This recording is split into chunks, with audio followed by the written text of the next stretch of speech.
Newcastle United, a team that is widely expected to have a bright future and to be a powerhouse in both English and European football. The recent attention around the Geordie club is due to its highly significant 2021 takeover. Following an 18-month process between April 2020 and October 2021, a consortium consisting of Saudi Arabia's Public Investment Fund, RB Sports and Media and PCP Capital Partners officially took over the club. This meant the Magpies officially had the richest owners in world football and were theoretically the richest club in the world. This was fantastic news for the fans, as the previous owner, Mike Ashley, spent very little and even got the club relegated twice during his 14-year ownership. During the Mike Ashley era, they would constantly battle relegation, and the hierarchy at the time showed very little ambition. The club seemed to lack any plan or direction either, as managers constantly came and went at St James's Park. Even the only two long-term managers Newcastle had during this era, Rafa Benitez and Alan Pardew, were operating under the restrictions of the ownership and had no chance of competing at the top end of the table. We actually have to go back all the way to the late 90s to early 2000s to see the last time Newcastle United competed for major honours. On September 2nd, 1999, lifelong Newcastle United fan and legendary manager Bobby Robson took over the managerial role. Newcastle had just finished 13th in the previous Premier League season. His impact on the team was not instantaneous, as he led them to consecutive 11th place finishes in 2000 and in 2001. However, the following year, in 2002, Newcastle United finished 4th and qualified for the Champions League. And when they got to the Champions League, they competed with some of the best teams in Europe. This includes wins against Juventus, Feyenoord and Bayer Leverkusen, and an impressive 2-2 draw away at the San Siro against Inter. And being in Europe did not disrupt their domestic form, as they improved on their previous season and finished 3rd this time. And during his last full season, Sir Bobby Robson guided Newcastle to a 5th place finish and got all the way to the UEFA Cup semi-final. Now, Newcastle may not have won any trophies during this era, but the fans were proud of their team, they watched some fantastic football, and they always felt like they had a chance. And as Bobby Robson was writing his final chapter in football management, his former assistant was only writing his first. Robson and Mourinho began working together in 1992, where Mourinho was brought in as an English translator for Robson while he was working as the sporting manager. The pair continued the working relationship for the next 5 years across 3 different clubs: Sporting, Porto, and Barcelona. During their time together, their relationship evolved from Mourinho purely being a translator to him being the assistant manager. This is because Robson was impressed by Mourinho's outlook on football and his tactical knowledge of the game. Their working relationship may have ended in 1997, but till this day, even after Robson's passing, Mourinho still speaks fondly of his former superior and still refers to him as the boss. The pair were almost reunited at Newcastle in 1999, but at this point in time, Mourinho had already decided to pursue his own managerial career. Although Jose Mourinho never managed Newcastle United, he has always spoken fondly of the club, the fans, and the city. And following his most recent dismissal as Roma head coach in 2024, there has been tons of speculation for where the Portuguese will go to next. Newcastle United are currently a club with limitless potential. They very clearly have the funding and have built a good foundation. They now just need the right captain to steer the ship towards the promised land. And I believe it's time for Jose Mourinho to finish the story.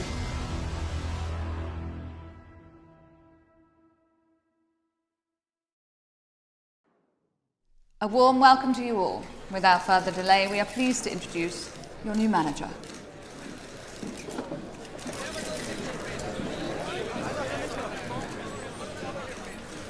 And so it begins, another career mode series.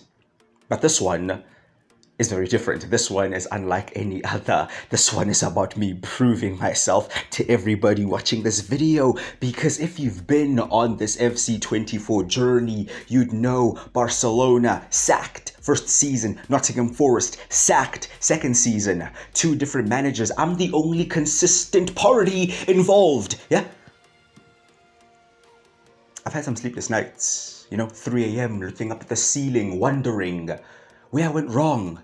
Wondering, am I like the rest? Am I one of the bottle? I don't know, bro. I don't know, but we will find out at the end of this career mode series because we have collabed, with the special one at a special club. It's like a trinity. Newcastle need to take that next step. Jose needs to prove himself that he's still the guy, and I am desperate to just show everybody I am half competent at my job and I'm not some fraud. The pressure is on, and the aim of this career mode is to win the Premier League title by the 2026-27 season. Why specifically that season? Well, ladies and gentlemen, that's because Newcastle last won the top division in England in 1926-27. That would be 100 years. A century without a top division title in England. And I'm putting that pressure on myself to deliver, which means we'll be here for 4 seasons in total. Can we do it? We'll find out, but one thing's for sure, you will not want to miss this journey. So if you go on to enjoy this video, please do drop a like on it and subscribe. I'd greatly appreciate that. But now, let's get to work. So of course, we need a style of play, a tactical vision of sorts, and just a framework around how we're going to play, and that will be counter-attacking football. I believe Newcastle actually are set up very well to play counter-attacking football, and that is Jose Mourinho's speciality. So we're going to go with counter-attacking. Of course, it means that we have to build up with the long ball, and we have to create chances through forward runs, which I don't really mind because they have quite a lot of pacey players, especially in the wide areas. And one instruction we also have to put on our wide players, so the left midfielder, the left winger, the right midfielder, and the right winger, is for them to get into the box for crosses. So when the ball's on the opposite side of the field, they have to make the run into the box, which is very useful. We then need some coaches. So we have gone and hired 2 coaches in every department. So 2 attacking coaches, 2 midfield, 2 defensive, and 2 goalkeeping. We don't want to overdo it as always, but we do need those coaches in there to help develop the players, to help set out the tactical vision that we want to employ. And listen, man, we have very high ambitions and very high goals. So everybody you see on the screen will be involved if we want to achieve those goals that we have set for ourselves. And we won't be starting the season from the very beginning. No. We are actually in tune with the tune. We've gone through this season and replicated the result that Newcastle have gotten in real life up until this point. So 11 wins, 4 draws, 10 losses, and 37 points after 25 games played. We sit in 8th. I believe in real life they sit in 7th. Not too far away. I mean, there are some pretty wild results here regarding the outer team, specifically like Manchester United top of the table is a bit crazy. Aston Villa all the way down in 14th is a bit crazy. And I'd probably say Bournemouth in 17th as well. But hey, I could not control those results, can only control our results, and we're in 8th. But let's meet the squad. These are the players, for now at least, that will get us towards the end of the season. Of course, the plans are to win as much as we can. The plans are basically from this point to get back into Europe. You saw the table. I don't think getting to the Champions League is quite realistic, but making the top 6, 7 is definitely realistic. They're not too far away, and I'm actually very excited to see how we can play. And it's going to be tough. It's going to be tough, especially because we have some ground to make up. You know, Newcastle in real life have had like a lot of injuries, so we're hoping that we don't suffer the same fate. But yes, there is no warm-up, there is no preseason, there is no really planning. It's bro, we're here and we're about to get straight into the action. Of course, they have like quite a lot of good players though. The squad has a very good foundation to build on. And very excited to see what we can do. They have some very good youngsters as well. They're like Lewis Miley, who has really broken through this season. And they have like the established players, you know, like Bruno Guimaraes, Joe Linton, who's been a revelation in midfield for them. They have Alexander Isak, who is personally one of my favorite strikers in the Premier League. So we'll be very excited to see how we do for the rest of this season. This is how the academy is looking as well. Also looks very good. We have some goalkeepers in there. We have a 6'7", 15-year-old centre back. I don't know what they were feeding him, but hey, yeah. We're here, bro. The Saudi Academy, bruv. Yeah, getting involved. We have Rafael Fernandes. Yeah, just a random Brazilian up in Tyneside. I don't know, bro. I don't know, but hey, this is the academy. It looks very good. A lot of talented players in there as well. And you know, if they perform in the youth ranks, they shall get involved in the first team. Now, formations. We have 3 formations set out as of now. One that I'm seeing as a more attacking, one that I'm seeing as more defensive, and one that's just a bit left field. Starting off with the first default formation, the one that I think is most attacking, right? We're playing a 4-2-3-1. We have Pope in goal, Byrne left back, Botman and Schär as centre backs, and we have Trippier right back, double pivot of Guimaraes and Joe Linton. We have Gordon, Barnes, and Almiron playing behind Alexander Isak. Now, the thing with Newcastle, they don't really have a natural attacking midfielder. We can put Miley there, but he's more of a box-to-box midfielder. We could put Willock there, but I opted for Harvey Barnes. I think technically he is competent. He's not the best, but he is competent to play that role, and he'll have a free role, you know, just to roam about. The classic number 10, that's kind of dying out in football, but that's his role.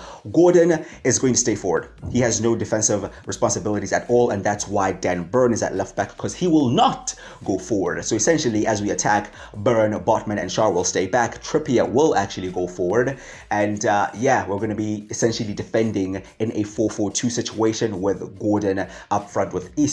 We're going to have Barnes at left wing. We're going to have the 2 in midfield, Joe Linton and Guimaraes, and of course Almiron at right wing. The second formation is a 4-1-4-1, so this is the more defensive one. Still the same back 4, but now we have the midfield 3 in there. We have Guimaraes, Longstaff, and Joe Linton. So Longstaff in this one comes in for Harvey Barnes, so Barnes is on the bench. Like I said, more defensive, so it could be Longstaff, it could be Willock, it would depend. Gordon on the left, Almiron on the right, and Isak up top. Now in this formation, everybody tracks back, right? So it's essentially a case of having that back 4 and the 5 in front of the 4, the 3 midfielders and the 2 wingers, also tracking back their fullbacks, and Isak being the out ball. Again, in transition, Trippier still gets forward as much as he can because he is quite aging now, and I don't know if he'll have the energy to do that. That's probably where Livramento would have to come into it, right? To constantly go up and down as we defend and as we get forward.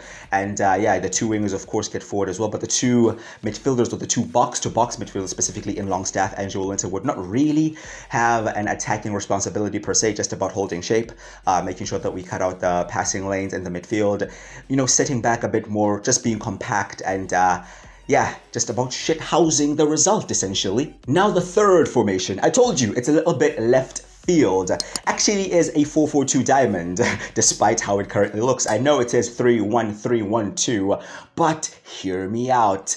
Essentially still a back 4.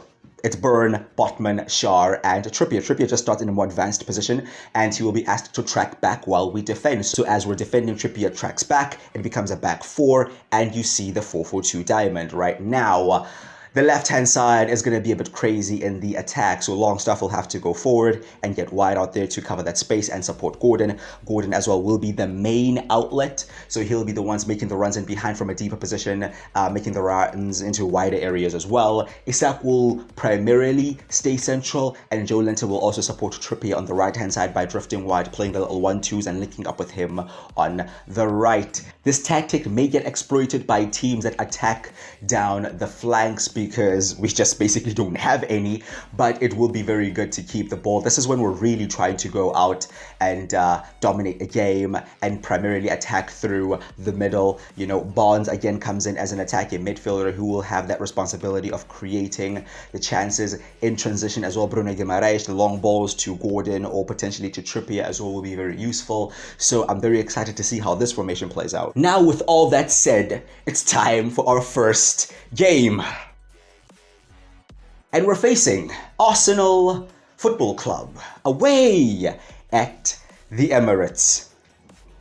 Here's the thing, if you're new around here, bro, we don't, you know, try to feel the water. Oh, how cold is it? How hot is it? Bro, we dive in. Yeah, if we die, we die. And we're going away to North London Red to take on Mikel Arteta's Arsenal. And listen, I don't like these guys. I don't like these guys, and Jose doesn't like these guys. Listen, bro, we have our past affiliations, you know, with Chicken on Ball FC. You know, Jose has been there as well. Jose has been a Chelsea guy as well. We share that in common. We don't like these guys, but we also have to admit, they're not too bad, are they? So defensive drills are key. Yeah, we better be on point, we better be focused, and I just don't want to get embarrassed. Okay, so let's go out there, put in a competent performance, and make it respectable. Make it respectable. I wouldn't mind a point. I'm just going to be honest with you. I wouldn't mind a point away at the Emirates. Not at all, mate. Of course, Newcastle beat them early in the season at St. James's Park. That whole controversial 1-0 handball offside thing. Fam, a win is a win is a win, and I'll take one of those if we can. Can we expect something different from your team? Something different? I'd say probably yes, because, we have multiple tactical approaches depending on the situation, and I don't really fancy myself going out there and trying to dominate the game. I don't really fancy myself going out there trying to press Arsenal very highly either. So probably going to play the 4-1-4-1 and just be a bit more defensive, a bit more cautious in our approach, and potentially take our chances when we get them. We're not going to have any chances, that's for sure. They're probably going to dominate the ball, which is fine. I don't really mind that. So it's all about our defense and our midfield playing their game and following the instructions, and I'm sure we will be fine. What are you expecting from the game? Yeah, I guess Arsenal will put up more of a fight than what they put up at St. James's Park. Of course, we weren't there, but, they won't forget that, especially if they have aspirations of winning the title. To be fair, in this specific instance, they are quite a bit away from the top, so if they don't win, they are probably not going to win the title, but they sit in 4th place, and this is their team. Their most probable lineup is Ramsdale, Nuno Mensch, Timber, Gabriel, and Tomiyasu. We have Rice, Partey, Jorginho, and we have Martinelli, Jesus, and Saka as a front three. Unbeaten in their last 5, 3 wins, 2 draws, play gegenpressing, meaning they're going to press very high, they're going to be very aggressive, all in your faces, especially them being the home team.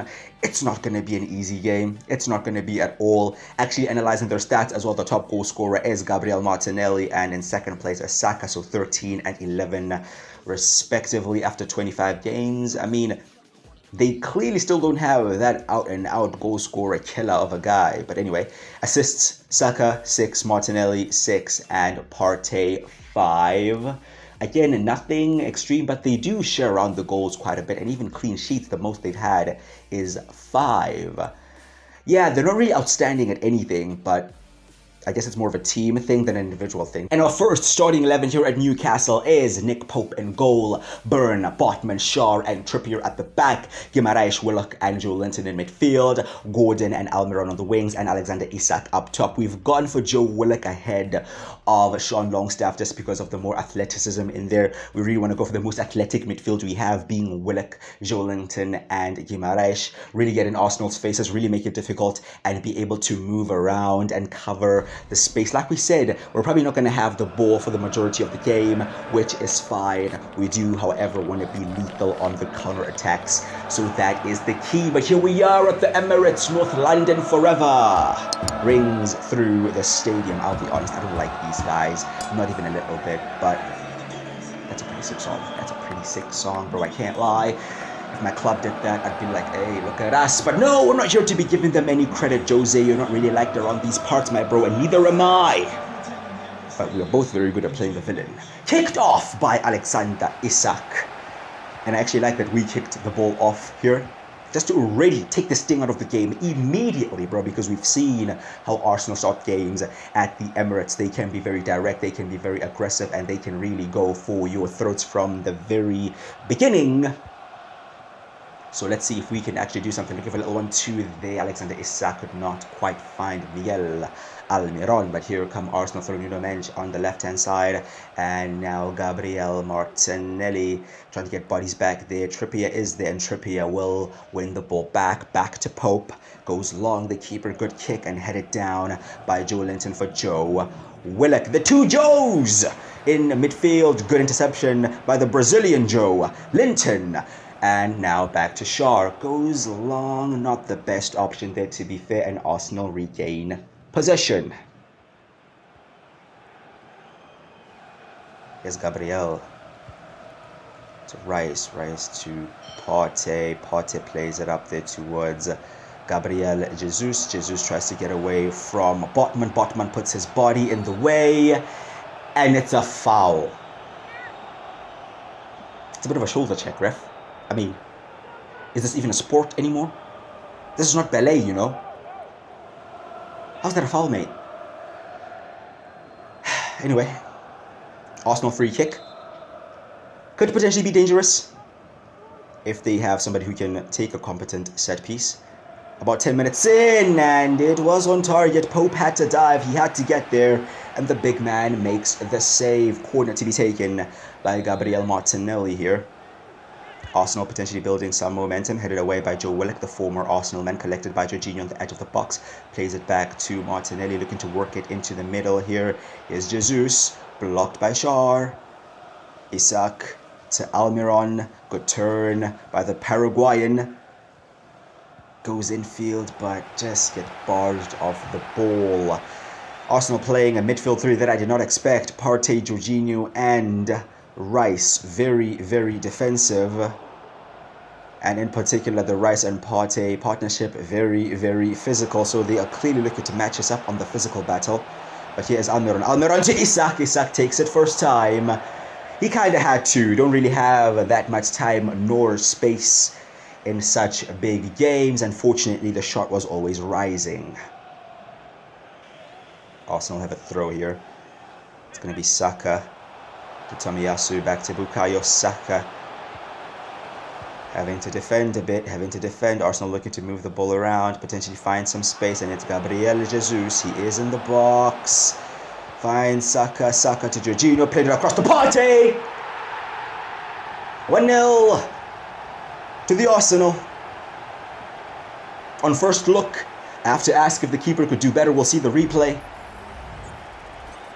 Yeah, but they really moved us around, man. The little flick there from Jorginho to Partey. Partey just finds the space there, and Pope is wrong-footed. The shot isn't even in the corner. It's straight down the goal.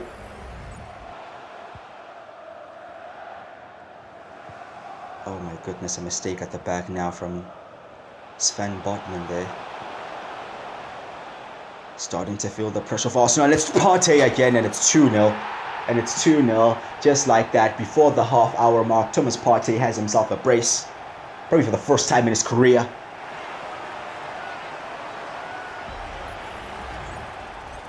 A mistake from Botman, losing the ball in our final third. And against the best teams, you get punished. And boy, have we been punished today. I mean, I think we've only had one shot, bro. The midfield is so congested in there. It's a 3v3.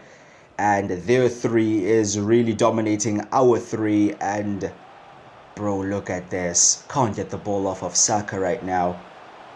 Oh, my days. He's just taking the piss, bro. Saved by Pope, but... Is it a penalty? Is it a penalty? Is it actually a penalty? I mean, Shaw stuck a foot in, bro, but Saka got the shot off. Oh my god, he just touched him. He just touched his... Referee took a shot, mate. He took the fucking shot. Oh my god, this is gonna be bad. This is gonna be bad. This is gonna be bad. Bukayo Saka sends Nick Pope the wrong way. It's 3-0 before half time.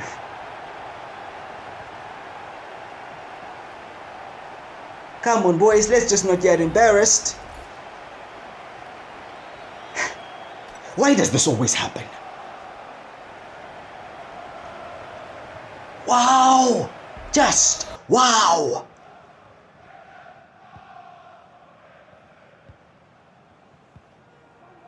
Lads, it's the first episode, man. It's the first episode. Can we just save this, at least for me to feel some kind of comfort? Yeah, let me at least earn the trust of the fans or something. 3-0 down at halftime. Bro. Jesus. Saved by Pope, a very questionable save again. And we're just about hanging on from it not being 4 before the break. It's halftime. It's 3-0. It's 3-0 at halftime. All 3 goals preventable. All 3 goals preventable. Mistakes from our players. Thomas Partey running the show. He's even captain, bro. Keeper should save the first. Should not give away the ball for the second. And the third is a pen.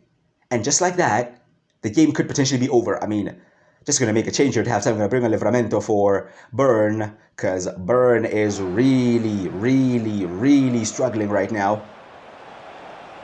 And this is a very tricky position to be in, man. Like, do we actually try to change something? I mean, a good shot there by Almiron. It got blocked by Gabriel in the end, but do we try to attack? Do we try to get a goal back?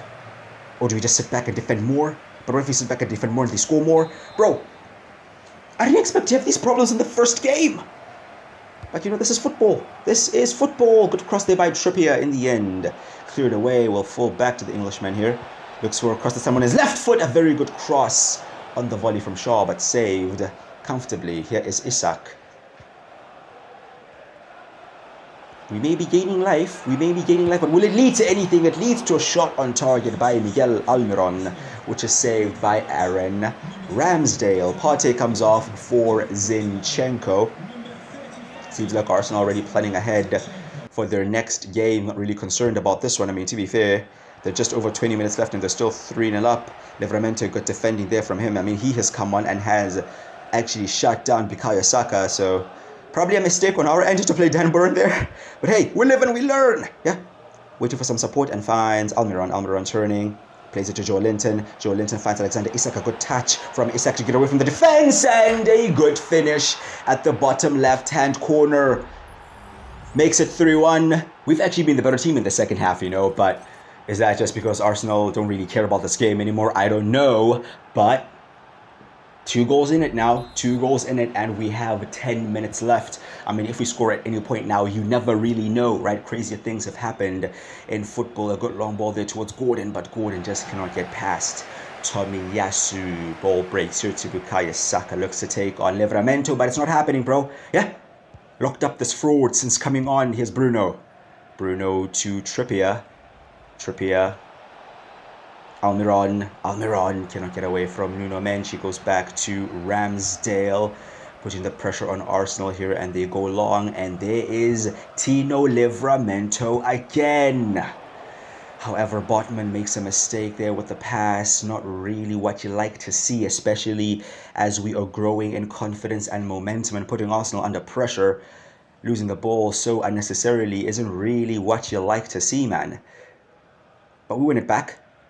Almiron looks to link up with Trippier, but Nuno Mendes is just way too quick, and to be fair, he has not given Miguel Almiron a single chance in this game. But here's Martin Odegaard just skipping past our entire midfield and forces a save out of Nick Pope. Can we be a bit stronger than that, lads? Bruno Guimaraes, oh my goodness, 4-1. Can we be a bit stronger, boys? What is that, Bruno, my bro? What is actually going on? You've actually been tragic today. Rice just nips in there, wins it off him, and finishes in the bottom corner to make it 4-1, to make it an absolute embarrassment, and to make it a loss in our first game here at Newcastle United.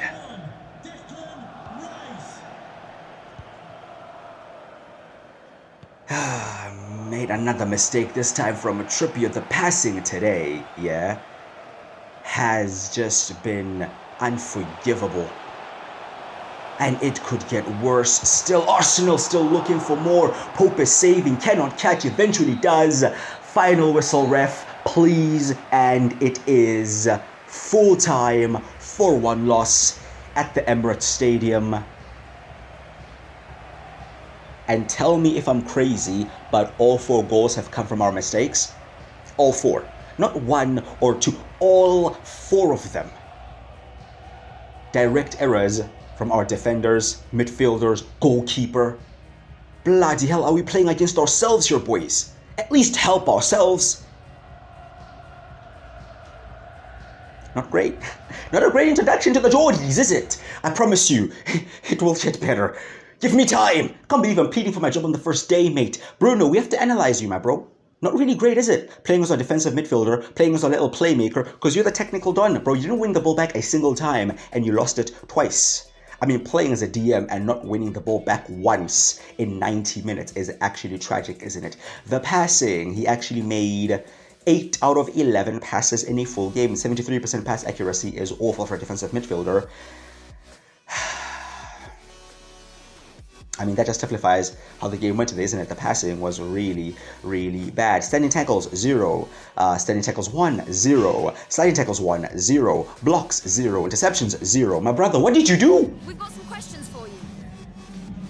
He is still one of our better players, so we don't want to go into the whole falling out with players thing already. Jose, come on. Yeah, let's behave. Why did you leave Longstaff out? I mean, if that's your main concern, then I am worried. If you even watched the game we just played. Yep, every player has to earn their spot, and I'm not really going to spend too much time talking about this guy. Okay, what do you think went wrong today? We have to keep our heads. Okay, we have to keep our heads. It's just one of those games where we made the mistakes. They punished us for the mistakes. We had a few chances. We took one chance, and I mean, they're a good team. Okay, so wasn't really expecting much today, but it's just one game. It's just 3 points lost.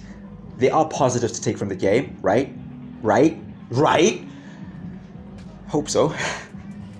But now, honestly, that second half is definitely something to build on. We could have won the second half if it wasn't for another error at the back. So yeah, I'm sure we will still make a fight for the European spots. We're still in 8th place. Everton are 4 points above us in 7th. That's Conference League. West Ham are also 4 points above us in 6th. That's Europa League. And Tottenham are 7 points above us in 5th. That's another Europa League spot. And the Champions League spots are well and truly gone. But hey, there's still a lot to play for this season. Okay, 12 games left in the league. We're still in the FA Cup. I believe we've been drawn against QPR.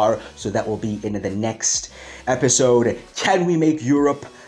Can we potentially make a run in the FA Cup? I mean, it would be nice to at least make it to Wembley. And bro, if we win a trophy within 6 months of being in the job, build the statue. Yeah, build the statue, my boys. But anyway, it's been fun. It hasn't really, it's been tragic. But anyway, we will be back once again. So if you have enjoyed this video, please do drop a like on it and subscribe as well. I'd greatly appreciate that. I've been Quick You Crusher. I'll see you guys next time.